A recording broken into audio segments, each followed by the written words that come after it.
алейкум, хайрлы акшамлар, витаю в эфире телеканала АТР. Вы смотрите информационную программу «Бугунь». Следующие 2 часа в эфире с нашими гостями будем обсуждать самые актуальные новости, которые появились в информационной повестке дня. И в этом блоке с нами народный депутат Украины 8-го созыва Леонід Ємець. Леонід, вітаю вас. Доброго дня, але поправлю трошки 7-го и 8-го. 7-го скликання та 8-го. Да. Давайте начнем нашу беседу со следующего информационного сообщения. Российская делегация вернулась в парламентскую ассамблею Совета Европы без каких-либо ограничений или санкций. В составе делегации утверждены также представители аннексированного полуострова. Глава украинской делегации Елизавета Ясько считает, Украине в ассамблее стоит оставаться, но решением своих коллег наша команда недовольна. Більша частина делегатів, навіть дружніх до Росії, вважають, що вона зобов'язана виконувати свої міжнародні зобов'язання. А для цього вона має бути представлена в ПАРЄ, і з нею треба вести діалог. Таку позицію ми чули в залі засідань, і в комітетах, і на двосторонніх зустрічах. Я не вірю в ефективність такого підходу. Це маніловщина. Утім, рішення про прощення Росії – це вибір більшості делегатів ПАРЄ. Так працює демократична процедура. Це їхній вибір – тримати Росію на короткому повідку. Але і їхня відповідальність – повторювати мантру про діалог з державою-агресором – це шлях в нікуди. Росіяни в ПАРЄ показують, що європейські цінності, права людини, мир і демократія для них – це порожній звук. Вони говорять мовою погроз, ультиматумів і пропаганди. Тим не менш, Росія буде в ПАРЄ. Ми назвали це новою нормальністю. Леонид, как вы считаете, почему мы проиграли в парламентской ассамблее Совета Европы? Почему проиграли такие важные голосования? Ну, очевидно, і це факт. Україна втрачає в міжнародній підтримці, втрачає, очевидно, тому що не вистачає сьогодні в тих, хто представляє Україну, можливостей тримати позицію наших міжнародних партнерів тією, про яку ми говорили останніх 5-6 років, а саме такою, що базується на європейських принципах, на принципах і нормах міжнародного права. Ну, з мого досвіду можу сказати, ті ж парламентські асамблеї останніх 5 років Росія не залишала жодного дня спроб повернутися в правах, зняти з себе санкції, але у нас достатньо було аргументів, чому цього не має відбутися. Ну, насколько я знаю, разговоры о возвращении российской делегации в ПАСЕ, они еще в 2016 году были, да? Но вот как вы думаете, это проигрыш нашей новой команды, украинской делегации, или же все-таки уже Европа давно не та? Щоб було зрозуміло, дипломатія не працює в окремих особистостях. От делегація, що минула, що та, яка є зараз, вона недостатньо сильна, коли працює сама. Тобто, можуть бути окремі якісь там перемоги, тактичні, не стратегічні. Наприклад, ми півроку тому збили кандидата від Росії на посаду віце-прем'єра Слуцького. Збили, тому що домоглися анонімного голосування і переконали просто колег-депутатів від 48 країн, що це було непотребство призначати людину з таким бекграундом на посаду вице-премьера. У Толстого ведь тоже не очень хороший бэкграунд. Человек, который выступал с антисемитскими заявлениями. Вот такой пропагандист, которого мы знаем, но его же в этом году избрали вице-президентом. Чего не хватило в этот раз? Недостаточно было аргументов или же украинская команда была недостаточно подготовлена? Вот основываясь на ваш опыт, вы вели перед сессией какие-то переговоры, возможно, с парламентариями, с представителями ПАСЕ. Что в этот раз пошло не так? Щоб було зрозуміло, всі ці 5 років ми не перед сесією вели діалог, ми знаходились в постійному діалозі, навіть коли були в різних країнах. У нас було декілька чатів, і Балтик групи, і інших наших партнерів, це близько 20 різних країн по делегації в кожній, це помножте на 10, 12, 16 осіб з кожної країни, і ми постійно були в діалозі. Тому інформація, вона потребує постійного оновлення і донесення, тому що в цих країнах відбуваються вибори, вони, депутати ці змінюються, і новим депутатам треба донести інформацію, яку мали їх попередники. Тому ця робота має бути, кожнодневна. А тут ситуація така, що з Слуцьким ми пропрацювали, і депутати мали ту інформацію. А очевидно, з Толстим вони просто цієї інформації не мали, тому що, нагадаю, Україна відмовилася посилати свою делегацію на сесію минулу Парламентської асамблеї Ради Європи. Ми втратили всі свої позиції в Венеційській комісії, в керівних органах ПАРЕ, в керівних органах групах, в комітетах ПАРЕ.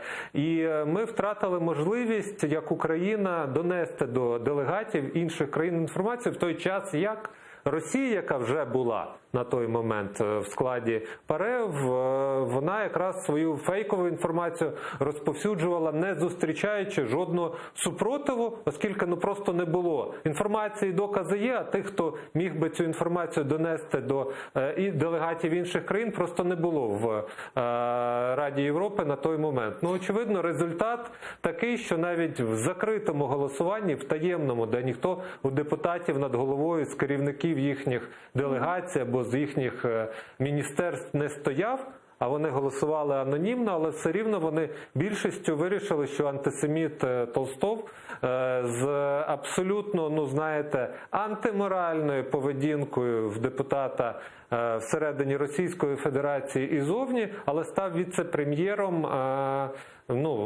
найстарейшей европейской институции. Но вот также в ПАСЕ поддержали дополнительный санкционный механизм, при котором гораздо больше усложняется процедура наказания стран, что нарушает устав организации. Почему? Слушаем члена украинской делегации Алексея Гончаренко. ПАРЕ підтримала додатковий санкційний механізм, але виписаний він так, що реалізувати його неможливо. Те, що зараз відбувається в організації, це абсолютно хибний шлях. Чому? Ми говоримо, що приймаємо дієві процедури у відповідь на порушення держави-учасниці її статутних зобов'язань. І одночасно ми робимо ці процедури настільки складними, що на все це потрібно більше 9 місяців. Вибачте, але за цей час можна дитину виносити. ПАРЄ називає себе сторожовим псом демократії, прав людини і правової держави. Але кому потрібен сторожовий пес, який не вкусить за потреби, а може лише облизувати? Це вже не сторожовий пес, а кімнатна собачка. До речі, Путін дуже любить кімнатних собачок. По сути, вот эта новая санкционная процедура практически делает невозможным наложение санкций на страну-агрессора, в данном случае Российскую Федерацию, если с нашей стороны смотреть, да, а что нам делать? Вот мы вот эту процедуру проголосовали за полномочия Российской Федерации и так далее. Какая наша должна быть в дальнейшем работа в Парламентской ассамблее Совета Европы? Вообще, мы должны там оставаться, ехать и слушать то вранье, которое будет нести Российская Федерация на дальнейших сесіях?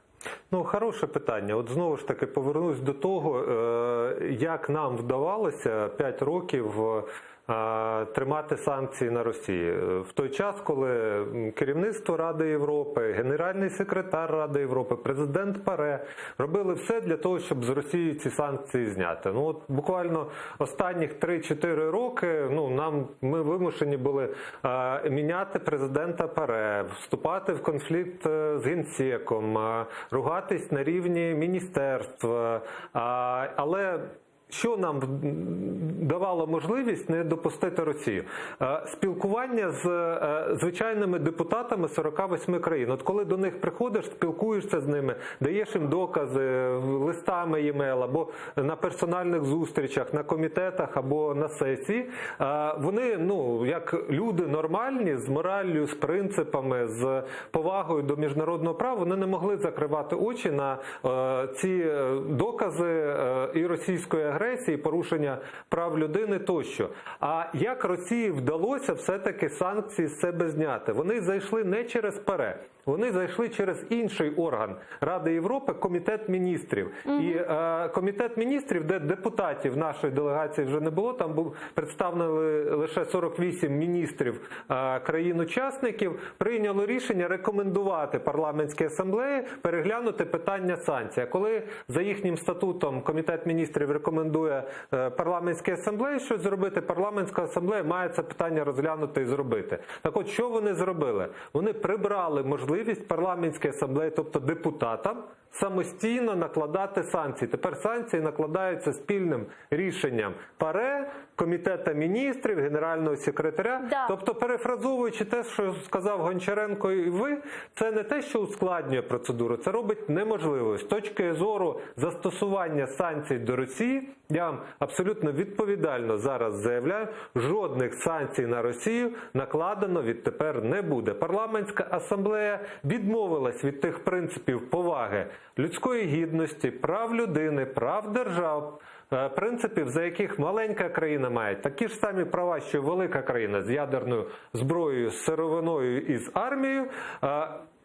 Парламентська асамблея відмовилась від принципу верховенства права, і по великому рахунку питання, чи потрібно нам взагалі в ній на сьогодні залишатись, в цій організації, питання, м'яко кажучи, таке, що є серйозним. Нам потрібно реально прийняти для себе рішення, чи готові ми легітимізувати ті рішення, які Росія і, очевидно, її група підтримки, яка має більшість в парламентській асамблеї, будуть тепер проводити за участю України і української делегації. И вот еще один вопрос, очень коротко хотелось бы, чтобы вы ответили. Судя по мотивации европейцев, они считают, что с россиянами еще можно договориться. Как вы думаете, что еще должна сделать Российская Федерация, чтобы Европа поняла, Рубикон амбиций России далеко не Украина? Я вам скажу, згадайте ситуацію Другої світової війни, агресію Гітлера, і як важко тоді Антанта і Європа взагалі чухалися на тему визнання, що Німеччина здійснює агресію. Німеччина захопила Австрію, Чехословакію, потім стала під Францію, рік там стояли, а в цей час велися дискусії на тему треба тримати діалог, треба продовжувати дискусію, ми ж цивілізовані люди і цивілізовані країни, поки Гітлер не накопив достатньої кількості і армії, і сил, і внутрішньої наснаги, і пішов і захопив буквально в 2 дні спочатку Францію, потім рушив далі. Історія, на жаль, вчить нас тому, що іноді треба дивитися на реальність тверезо, а не робити вигляд, що немає агресії, що можна закрити очі на те, що на твого сусіда напали, і сподіватися, що до тебе ця агресія ніколи не дійде. Частину європейських країн, насправді, ця стратегія абсолютно влаштовує. Згадайте Швейцарію. Вона пересиділа всю світову війну, роздавала в устриці, продавала есесовцям, і для них війни не було сторіччями. Тому давайте розуміти, що наше з вами в тому числі завдання і тих депутатів, і дипломатів, які є, не допустити повторення Другої світової на теренах Європи. Ми сьогодні є предметом агресії, і ми маємо переконати інших, що це наше спільне завдання зупиняти російську агресію. Пока одни санкции снимают, другие все-таки вводят. США ввели санкции против 7 крымских оккупационных чиновников, которые выполняли функции так называемой оккупационной власти. Давайте послушаем цитату и продолжим. Односторонні санкції вводяться за триваючу агресію по відношенню до України і спроби окупації Криму. Сьогоднішні дії демонструють незмінну рішучість змусити Росію нести відповідальність за дестабілізуючі дії в Україні. Дії відомства, вжиті в тісній координації з нашими міжнародними союзниками і партнерами, підтверджують нашу незмінну підтримку відновлення вільних і справедливих демократичних політичних процесів в Криму. Также Канада ввела санкции против 6 человек за организацию незаконных выборов в оккупированном Крыму. Далее цитата.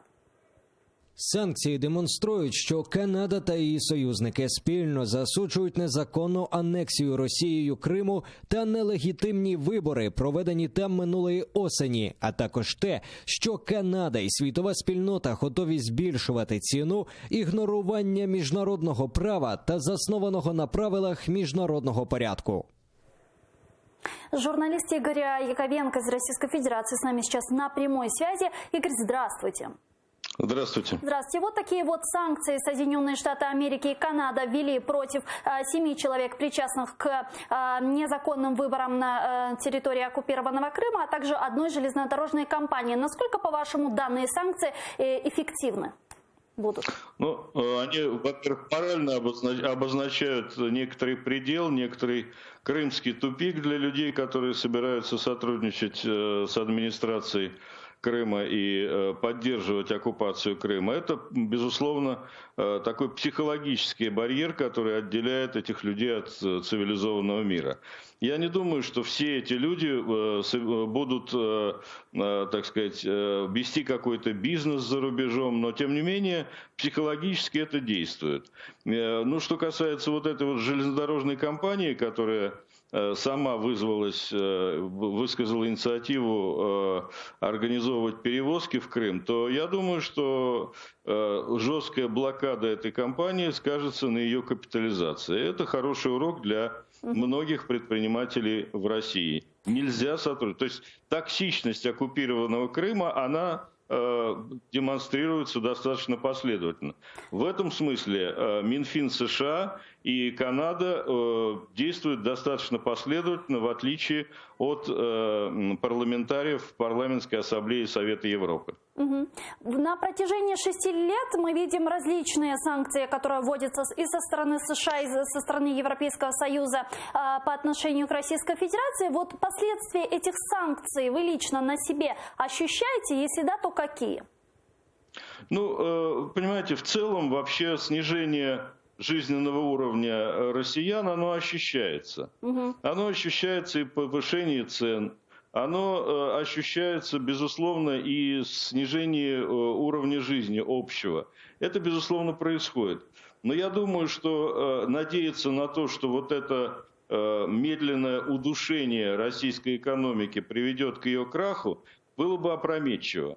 Я полагаю, что запас прочности у путинской России, как у любого диктаторского государства, очень большой. Никакой связи между ухудшением положения и ростом протестной активности не существует. А какие санкции, по-вашему, существенно ударили бы по России? Ну, конечно, это блокировка финансовой системы, отключение от СВИФТа. Угу. Это была бы катастрофа. Я думаю, что эта мера, которая существует как своеобразное экономическое ядерное оружие, оно всегда в запасе у Соединенных Штатов Америки. Ну, хотя мы понимаем, что Соединенные Штаты Америки самостоятельно не могут принять решение об отключении России от СВИФТа, но, тем не менее, они могут оказать решающее воздействие. Так что вот это в запасе, это такое экономическое, финансовое, ядерное оружие США. Спасибо большое, Игорь Яковенко, журналист, был с нами на прямой связи. Леонид, как вы оцениваете введенные санкции Соединенных Штатов Америки и Канады против Российской Федерации? Насколько они существенно повлияют на нее?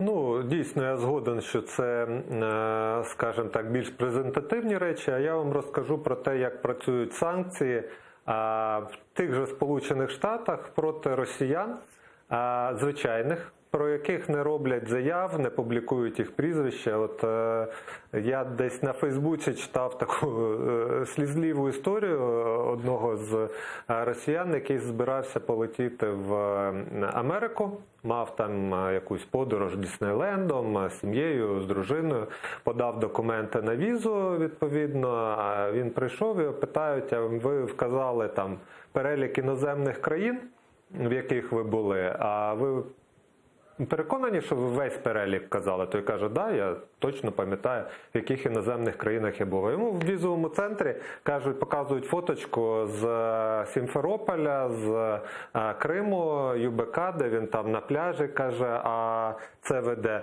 Скажу, ну де, в Криму? Вони кажуть, так а Крим – це Україна, ви не вказали, що ви були на території України, ви ввели посольство Сполучених Штатів в Оману, і відповідно вам відмовлено і штампік такий з відмовою про візу. Хоп, і до побачення. І тепер кожен росіянин, який відвідав Крим, стоїть перед дилемою або писати в своєму візовому досьє, що він був в Криму, Україні і знаходився на території іноземної держави, але йому ще потрібно буде пояснити, чи належним чином він пересік кордон Росії і України з використанням всіх процедур перетину кордону з Україною, погранконтроль, перевірка тощо, чи він здійснив порушення, перетнувши кордон незаконно, або здійснив порушення вимог візових, не вказавши інформацію у візовому статусі. Тобто, по кожному росіянину, який відвідує Крим незаконно і не скаже, що Крим – це Україна, йому відмова в візі. Це санкції персональні про росіян, які працюють. Леонид, давайте подключим сейчас к нашей беседе Юрия Яромагаева, главу Центра исследований тоталитарных технологий из Нью-Йорка, Соединенных Штатов Америки. Алло, Юрий, здравствуйте. Здравствуйте, господи. Да, вот мы сейчас обсуждаем новые санкции, которые ввела Соединенные Штаты Америки и Канада по отношению к Российской Федерации, а именно персональные санкции в отношении 7 людей, причастных к незаконным выборам на территории временно оккупированного Крыма. Обсуждаем, насколько существенны и эффективны будут эти санкции в нашей борьбе. Понятно, они последовательные со стороны США, это хороший сигнал, но они эффективны? Я уже говорил много раз, и в том числе на ваших передачах, что санкции эффективны только до тех пор, пока Украина занимает соответствующую позицию и их использует. Санкции не разрешают проблемы. Санкции дают вам передышку и возможность решать свои проблемы и усиливать свою экономическую и военную мощь и отстаивать свои права. Если вы сами этого не делаете, если вы принимаете формулу Штайнмайера, которая фактически принимает все условия Путина, то я, честно говоря, большого смысла всех этих санкций не вижу, потому что вы готовы отдать Путину все, что он хочет в Восточной Украине, по крайней мере.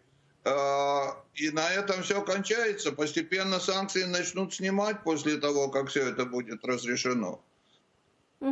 Но смотря о каких санкциях мы говорим, мы вот сейчас разговаривали с журналистом из Российской Федерации, с Яковенком, вот он говорит, что если бы санкции были более радикальные, там, из серии отключения SWIFT, то они как раз-таки и повлияли, и, возможно, изменили бы ситуацию. Вы не согласны? Сами по себе нет. Все зависит в первую очередь от Украины. Безусловно, санкции влияют, и санкции влияют очень сильно. Но если Украина не займет жесткую позицию и не откажется идти на компромиссы, и не скажет четко и ясно, что она сама и только сама будет решать внутренние проблемы своего государственного устройства, которые включают как Восточную Украину, так и Крым, то эти санкции, так же как поддержка оружием, так и все остальное, они не будут иметь того эффекта, который они могли бы иметь. Америка и Европа западная свое дело в большой степени делают.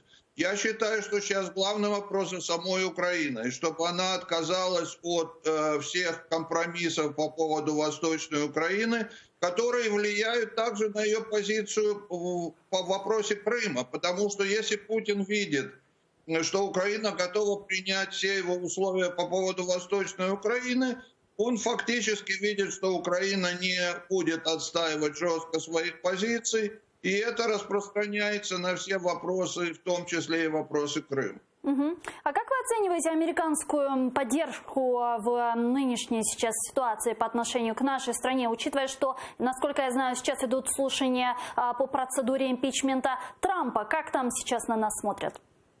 Вы стали более знаменитыми, хотя я не уверен, что эта знаменитость вам сильно помогает.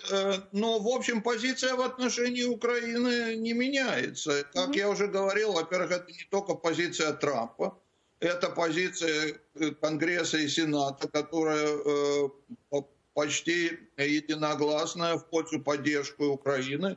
Но, как вы видите, вот прямо сейчас в ходе этого процесса импичмента Минфин Америки объявил вот эти дополнительные санкции. То есть со стороны Америки нет и со стороны Западной Европы. Ну, то есть вы считаете, как вы знаете, вы считаете эту поддержку достаточной для страны, которая подписала Будапештский меморандум и гарантировала Украине ее территориальную целостность?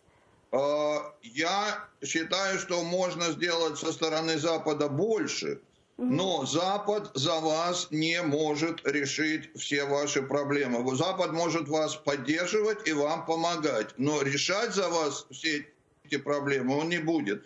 И я еще раз говорю, что в первую очередь это зависит от твердой позиции Украины. Потому что если Украина сама будет идти на такие компромиссы и фактически капитуляции по поводу Восточной Европы, то в конце концов и Запад скажет, ну а что, они с Путиным договорились, все нормально, зачем дальше эти санкции вводить? Ну, Чем то есть, получается, Украина, мы в свое время главный зря фактор... отказались от ядерного оружия, правильно? Рассчитывая на помощь западных стран.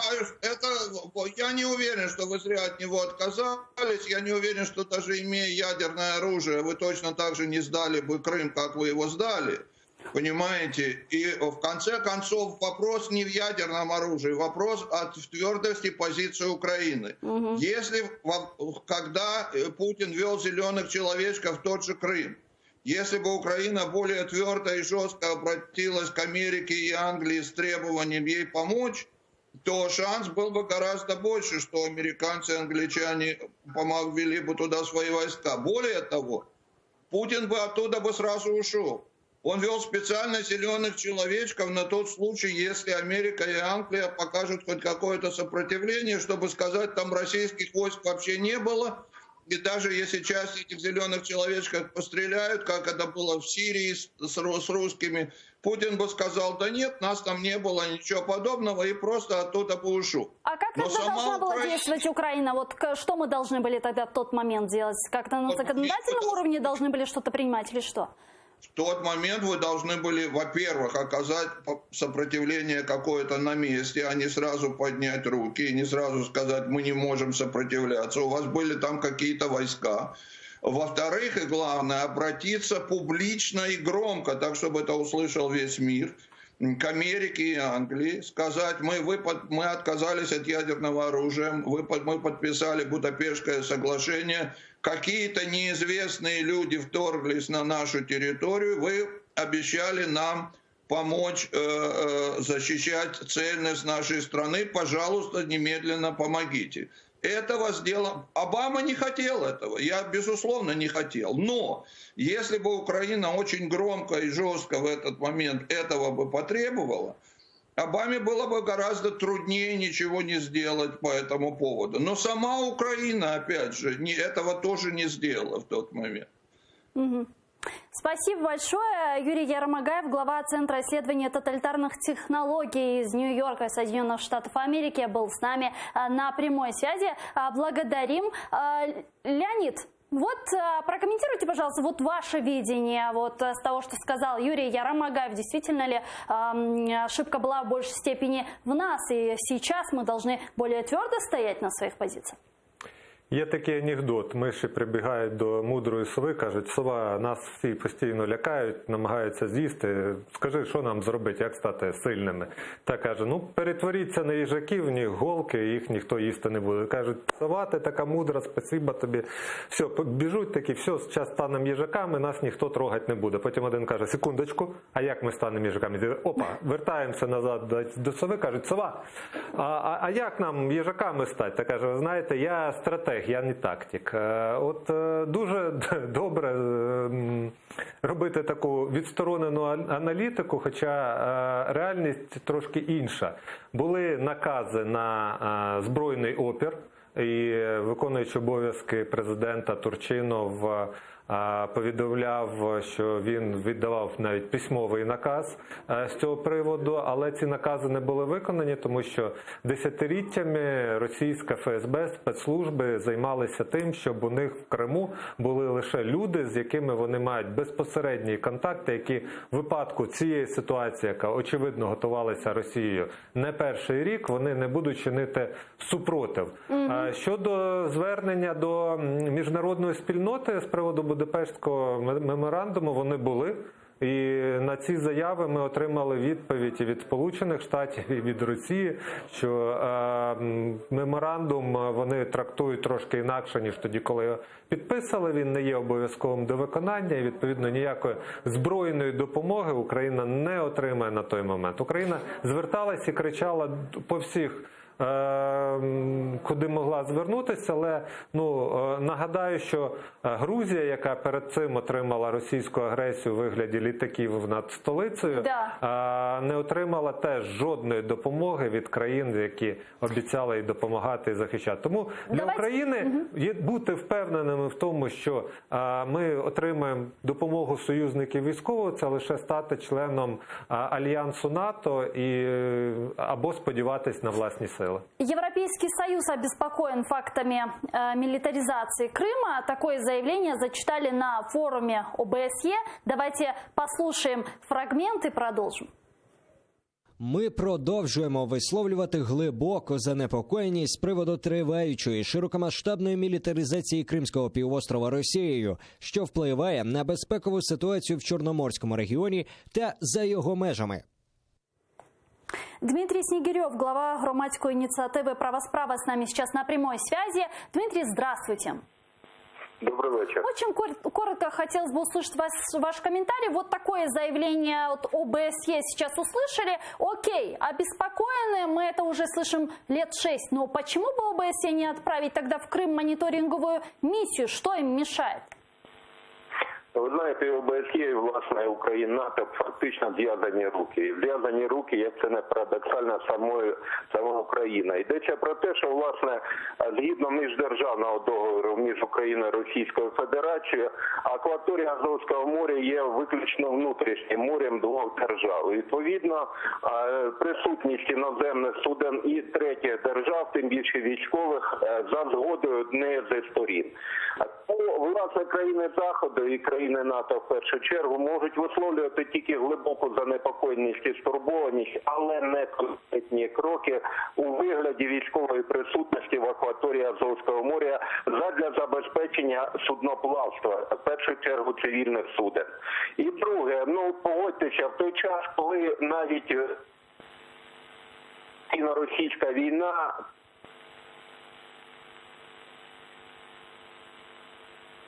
Дмитрий? Алло?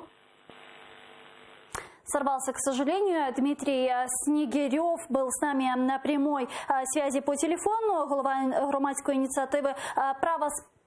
Леонид, вот действительно, мы говорим о ОБСЕ, мы говорим ПАСЕ, мы говорим ООН и так далее. Но вам не кажется, что уже пришло время понять и принять, что спасение утопающих – дело рук самих утопающих? И если говорить о милитаризации Черного, Азовского моря, у нас действительно есть договоренность об использовании Азовского моря Украины и России. Почему бы нам не денонсировать этот договор и не сделать море международным? Что нам мешает?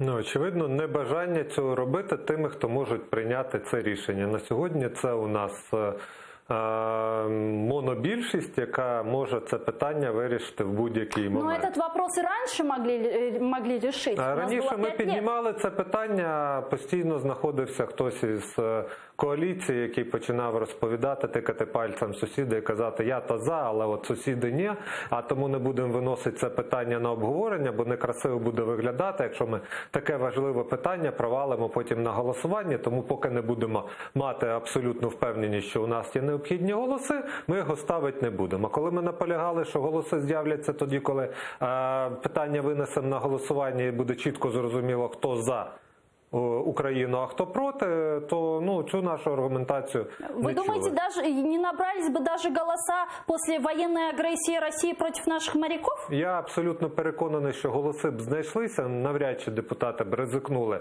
розписатися в своїй прихильності стратегії такої проросійської, але ті наші партнери по коаліції, назвемо їх так, вважали, що цей аргумент для них є пріоритетним. І розказували нам казочку, що голосів не знайдеться, тому ми це питання не виносимо і не ставимо. Власне, це вже справа минула, а сьогоднішній монобільшості ніхто не заважає, тому що в них просто немає в кого тикати пальцями, вони здатні самостійно приймати будь-яке рішення, тому сподіваюсь, вони здатні це рішення прийняти, але поки що не прийняли. Леонид Ємець, народный депутат Украины 7-8 созыва, был гостем нашей студии в этом блоке.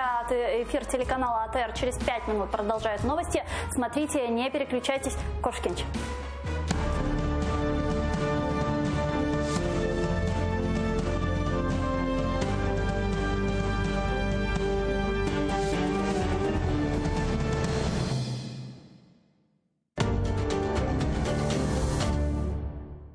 Сьогодні